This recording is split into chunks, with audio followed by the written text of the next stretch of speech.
Hi guys, welcome to the channel. In today's video, I'm going to show you how to hide status on WhatsApp. So let's get right into it. Go to the WhatsApp and then you have to go on settings.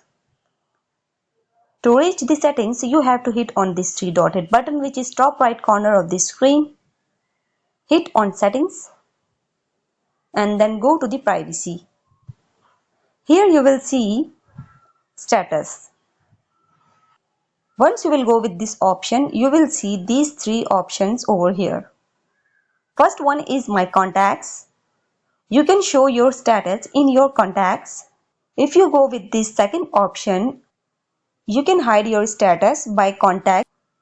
You don't want to show your status. And with this third option, you can mark up all the contacts where you want to show your status. And that's it guys. How to hide status in WhatsApp. If this video helped you out, give it a like and subscribe. See you guys in the next one.